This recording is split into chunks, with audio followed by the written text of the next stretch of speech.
Shalom, salam sejahtera. Kembali renungan malam sehiman hadir dengan judul Kesabaran Allah. Yesus berkata, "Ya Bapa, ampuni mereka sebab mereka tidak tahu apa yang mereka perbuat." Lukas 23 ayat 34. Dalam sebuah diskusi Alkitab, seorang bertanya, kalau Tuhan itu Maha Tahu, maka Tuhan pasti mengetahui manusia akan tidak mau patuh kepada perintahnya. Mengapa pula Tuhan tetap meneruskan rencananya untuk menjadikan manusia? Jawaban sang penulis pernah berikan pada waktu itu adalah, pertama, Tuhan memberikan manusia kuasa untuk memilih. Dengan demikian manusia dapat menurut dan dapat pula mengambil keputusan untuk melanggar perintah Tuhan. Yang kedua, bila manusia memilih untuk melanggar perintahnya, maka Tuhan sendiri siap menanggung resiko untuk datang ke dunia ini agar manusia dapat diselamatkan. Inilah kasih karunia-Nya yang maha agung itu. Adanya persatuan antara Allah Bapa dan Tuhan Yesus yang bekerja bersama demi maksud dan rencana untuk keselamatan manusia.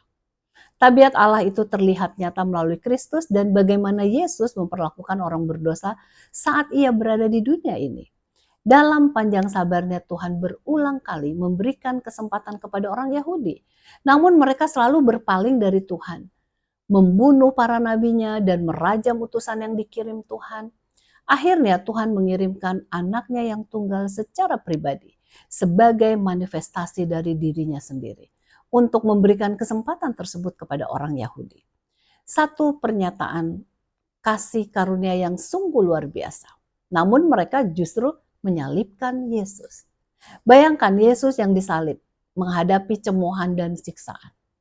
Dengan penderitaan yang tidak terbayangkan, ia dapat saja mendatangkan jutaan malaikat untuk menghadapi musuh-musuhnya.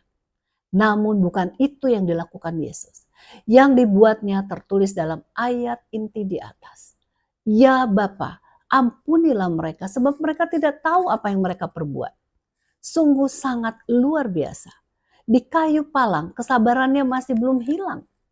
Sesudah semua bangsa Yahudi ditolak sekalipun, kesabarannya masih tetap dinyatakan di mana ia siap memberikan pengampunan kepada setiap orang secara pribadi.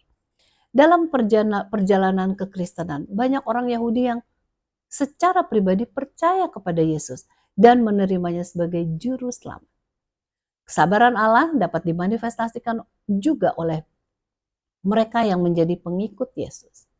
Pada saat Stefanus dirajam sampai mati oleh mereka yang demikian kejam, Roh Kudus datang kepadanya dan dia berdoa yang tertulis dalam Kisah 7 ayat 60.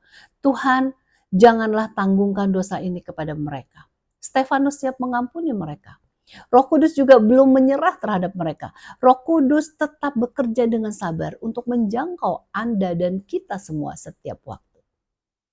Kiranya kasih, karunia, dan kesabaran Allah memenuhi hati kita, sehingga kita dapat dipenuhi oleh Roh Kudus-Nya dan dapat mengabarkan kasih karunia-Nya kepada anggota keluarga, teman-teman, tetangga, serta komunitas kita masing-masing. Tuhan Yesus memberkati.